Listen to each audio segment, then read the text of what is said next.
मैथिली आ भोजपुरी के सबसे नीक चैनल एपी प्रोडक्शन दरभंगा के एखनई लाल बटन दबाकर सब्सक्राइब करू और घंटी के निशान बटन के जरूर दबाओ ताकि नव नव ऑडियो आ वीडियो अहाँ सब लग तुरंत पहुँच सके। एखन अपने सब सुन रहल छी एपी प्रोडक्शन के प्रस्तुति।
शारदा के भक्ति ससाजल छै दुआर।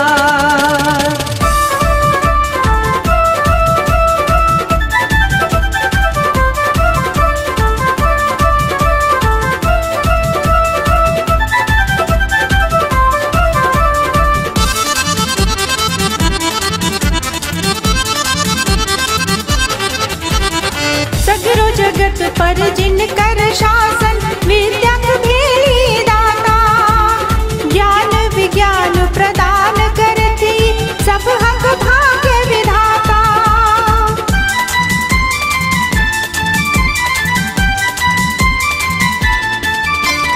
सगरो जगत पर जिनकर शासन विद्या दाता, ज्ञान विज्ञान प्रदान करती सब हक भाग्य विधाता। कमलक आसन शोभी हिनकर हो, कमलक आसन शोभी हिनकर छत्री हंस सवार, छत्री हंस सवार। देखो शारदा के हो, देखो शारदा के भक्ति ससाजल छै दुआर। देखो शारदा के भक्ति ससाजल छै दुआर।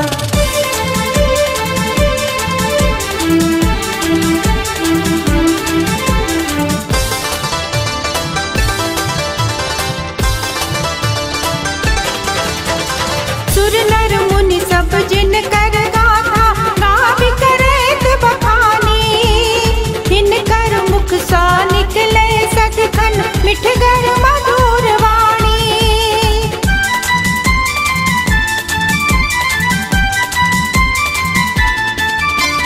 सुर नर मुनि सब हिनकर गाथा गावि करैत बखानी, हिनकर मुख सा सदखन निकले मिठगर मधुर वाणी।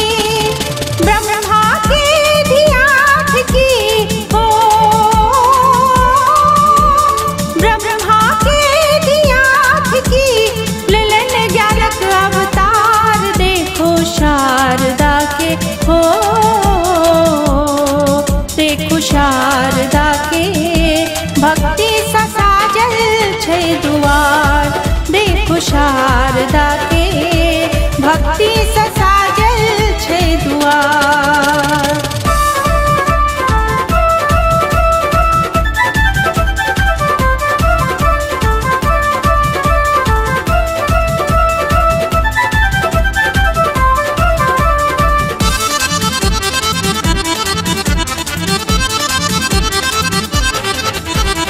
राग रागिनी हिनके सा रोहित कले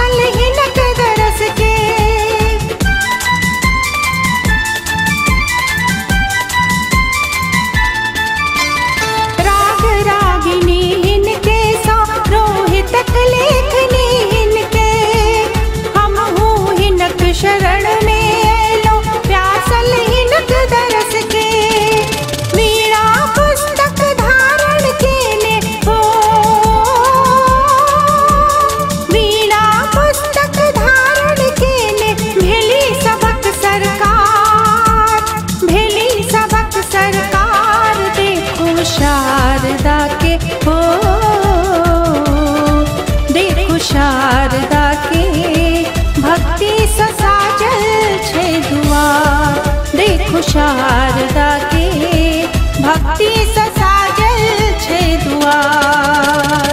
विद्या के भंडार भरल छन हो, विद्या के भंडार भरल छन, महिमा जिनक अपार, महिमा जिनक अपार। देखो शारदा के हो, देखो शारदा के भक्ति ससाजल छै दुआर। देखो शारदा के भक्ति ससाजल छै दुआर।